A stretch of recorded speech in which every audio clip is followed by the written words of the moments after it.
ये सबको पता है कि कुलदीप बिश्नोई जो कांग्रेस के नेता होते थे, बड़े नेता, कद्दावर नेता, उन्होंने अब बीजेपी को ज्वाइन कर लिया है। फिर सवाल यह है कि कितनी मजबूती से थामा है कमल। लेकिन इसके साथ ही कुलदीप बिश्नोई बीजेपी में शामिल होने के बाद पुरजोर तरीके से भूपेंद्र हुड्डा को चुनौती देते नजर आ रहे हैं। और एक बार फिर से उन्होंने एक बड़ी चुनौती दी कि अगर भूपेंद्र सिंह हुड्डा मेरे बेटे को चुनाव हरा दें, भूपेंद्र सिंह हुड्डा में दम है तो मेरे बेटे के खिलाफ चुनाव लड़कर दिखाएं। मेरा बेटा हार गया तो मैं राजनीति से संन्यास ले लूंगा।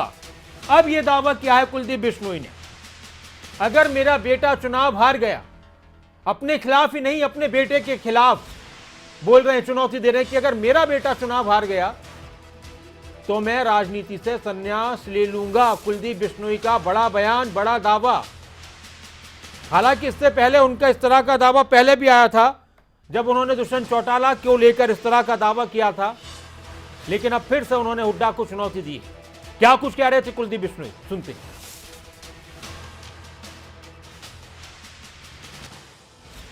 सबसे बड़ा कारण मेरा नरेंद्र मोदी जी की पॉलिसी प्रोग्राम्स हैं, लेकिन भूपेंद्र सिंह हुड्डा को मैं जरूर प्रेस के माध्यम से चैलेंज करना चाहता हूं। उन्होंने मुझे चैलेंज किया था, भाई कुलदीप डरता है, रिजाइन करके दिखाए। तो मैंने उनका चैलेंज जीत के दिखाया, मैं रिजाइन भी किया कल।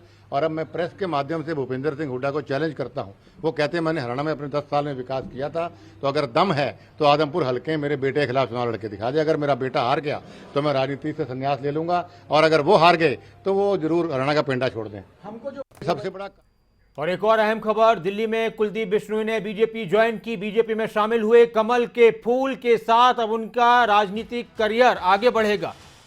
अब उनके चुनाव चिन्ह का निशान या उनके परिवार से कोई चुनाव लड़ता है तो कमल का फूल होगा, हाथ का पंजा नहीं। कुलदीप बिश्नोई ने बीजेपी ज्वाइन की है। मुख्यमंत्री मनोहर लाल इस दौरान मौजूद रहे। गजेंद्र शेखावत ने उनको बीजेपी ज्वाइन कराई।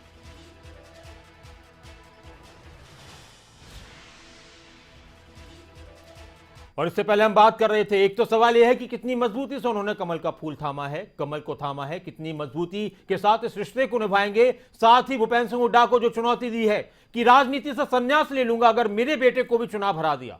खुद के लिए भी नहीं कह रहे, अपने बेटे के लिए कह रहे हैं कि मेरे बेटे को अगर चुनाव हरा दिया या मेरा बेटा चुनाव हार गया तो मैं हुड्डा को मैं जरूर प्रेस के माध्यम से चैलेंज करना चाहता हूं। उन्होंने इस तरह का चैलेंज दिया है।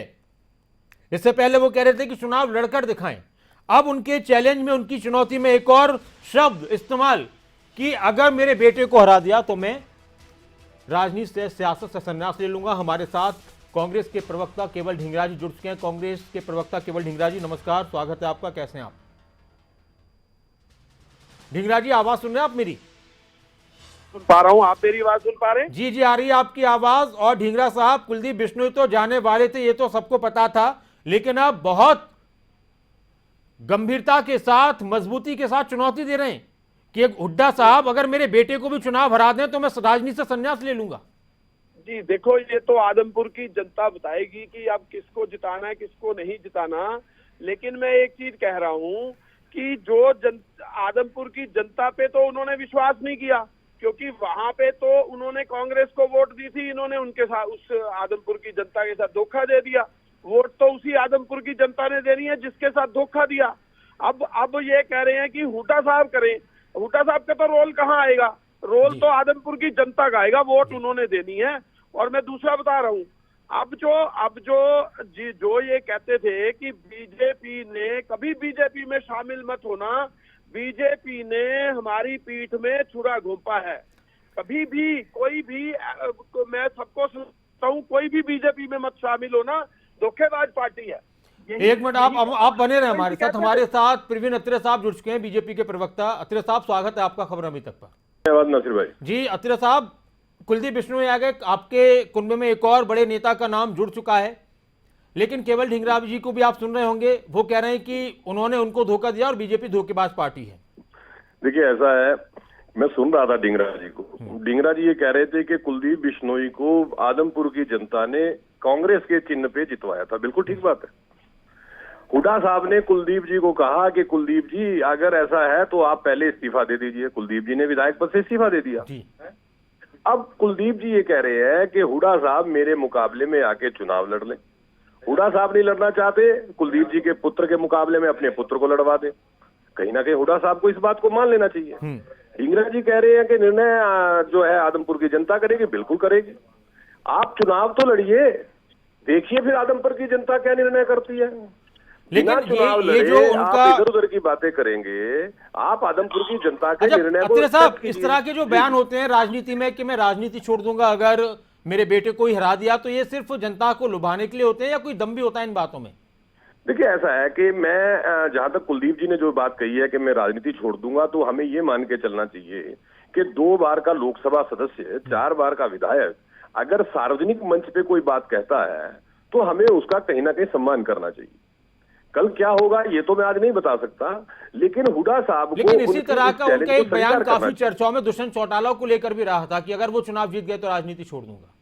देखिए ऐसा है, इस तरह तो एक बार भूपेंद्र सिंह हुड्डा ने 2019 में रोहतक में एक रैली की थी, अगर आपको याद होगा, जी। और अपने भाषण में कहा था ये कांग्रेस पहले जैसी कांग्रेस नहीं रही। जी। आपने भी सुना था। जी। कुलदीप जी भी ये कह रहे हैं कि ये पहले जैसी कांग्रेस नहीं रही, चापलूसों से घिरा हुआ है हमारा हाईकमान। जी। नासिर भाई समझना ये होगा कि इस वक्त हरियाणा में जिस तरह से कांग्रेस का स्तर घटता जा रहा है, जिस तरह से धीरे धीरे कांग्रेस खत्म होती जा रही है, 2024 तक तो मुझे लगता है कांग्रेस रहेगी नहीं हरियाणा में। जो केवल ढींगरा जी, ये बात जो भी कांग्रेस का नेता कांग्रेस पार्टी को छोड़कर जाता है उनका यही कहना होता है कि पहले वाली कांग्रेस नहीं रही, चापलूसी, बस आला कमान को लुभाने की बातें होती हैं और कुछ नहीं होता कांग्रेस में, और कद्र नहीं है बड़े नेताओं की, सच्चे सिपाहियों की।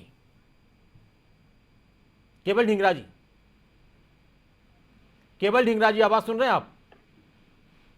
आप मेरी आवाज सुन पा रहे जी आ रही है आपकी, बताइए। हाँ, मैं ये कह रहा हूं कि अगर ऐसा ही है तो कांग्रेस 2019 में जब इलेक्शन लड़ी तो 15 से 31 पे पहुंच गई, और आप कहते हैं कि कांग्रेस डूब रही है, तो फिर कांग्रेस 31 पे कैसे पहुंची? और दूसरी बात, इनकी बात झूठी होगी ना। अब मैं बताता हूं दूसरी बात, अगला चुनाव आएगा जब, तो बीजेपी का नाम निशान भी नहीं रहना हरियाणा के अंदर। और मैं बताता हूं कैसे, उसका बात बताता हूं कैसे, रीजन भी दे रहा हूं ना।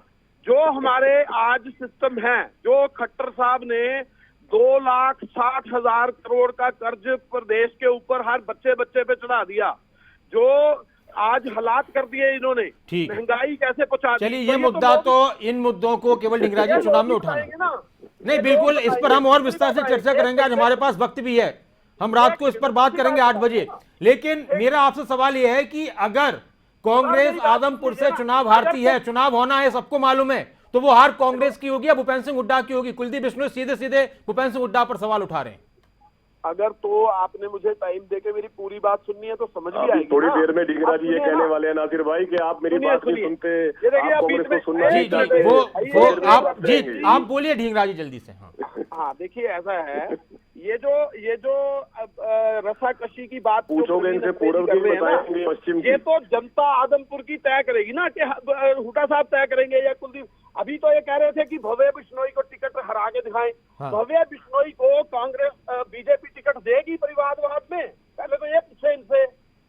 परिवारवाद की बात करने वाले ये कहते हैं कि हम परिवारवाद को नहीं मानते। अब ये पहले बताएं, भव्य बिश्नोई जी को टिकट देगी पार्टी के, नहीं देगी बीजेपी? अगर ये टिकट ही नहीं देंगे तो कौन सा चैलेंज रहा? नंबर 1। नंबर 2, ये जो इनकी हाइपोथेटिकल बातें हैं, हम ये कह देंगे तो वो हो जाएगा, वो कह दे तो वो हो जाएगा। लेकिन केवल ढींगरा जी एक बात तो है कि कांग्रेस के नेता मायूस होकर कांग्रेस को छोड़कर जा रहे हैं, इस पर क्या कहेंगे आप? उनकी कद्र नहीं हो रही बड़े बड़े नेताओं की। सुनिए, एक चंद्रमोहन जी के, कुलदीप बिश्नोई जी के बड़े भाई चंद्रमोहन बिश्नोई हैं, जो डिप्टी सीएम रहे हरियाणा स्टेट के अंदर, वो उनका कद कुलदीप बिश्नोई जी का एक और दावा है ढींगरा जी कि मेरे साथ पूर्व विधायक और हैं, वो भी बीजेपी में शामिल होंगे, उनकी पत्नी तो जुड़ी चुकी हैं और भी। आपको एलानिया बात कह रहा हूं, चंद्रमोहन जी का कद कुलदीप बिश्नोई से ज्यादा बड़ा है, क्योंकि उन्होंने काम किया है, उन्होंने काम करके दिखाया अपने टर्न्योर के अंदर। मतलब कांग्रेस को ना कोई अफसोस और ना कोई नुकसान किसी के जाने से, तो सिर्फ छुरे भोंके हैं एक दूसरे की पीठ पे। प्रवीण अत्रे साहब, आप बता दीजिए कितना काम किया है प्रवीण अत्रे साहब, आपकी पार्टी को मजबूती मिलेगी या कुलदीप बिश्नोई अपने राजनीतिक विसात को, राजनीतिक पृष्ठभूमि को बचाने के लिए बीजेपी का सहारा ले रहे हैं? खबरें ये हैं कि उनको भी किसी ने ईडी का डर दिया था, तो इसलिए उनकी मजबूरी बन गई थी। नहीं, देखिए एक बात सुनिए, 20 अप्रैल को जिस वक्त कुलदीप बिश्नोई राहुल गांधी जी से मिलकर आए थे, कुलदीप बिश्नोई जी बड़े खुश थे। लेकिन 27 अप्रैल को जब उदय भान जी को अध्यक्ष पद की घोषणा होती है कांग्रेस की तरफ से, कुलदीप जी अपने ट्वीट के जरिए नाराजगी व्यक्त करते हैं। कुलदीप जी राहुल गांधी जी से बात करूंगा, उनसे समय मांगा है, लगातार कहते रहे, आप भी अपने चैनल पे दिखाते रहे। राहुल गांधी जी ने उनको समय नहीं दिया, उनका सम्मान नहीं किया, उनकी कदर नहीं की, इस वजह से कुलदीप जी ने कांग्रेस को छोड़ना बेहतर समझा। अब बताइए इसमें भारतीय जनता पार्टी कहां से आ जाती है? कुलदीप जी तो लगातार बताते अब रहे देखना होगा कि अपमान हो रहा है। दावों का, वादों का, चुनौतियों का रिजल्ट क्या निकलता है। बहुत शुक्रिया केवल ढींगरा साहब और प्रवीण अत्रे साहब हमारे साथ जुड़ने के लिए।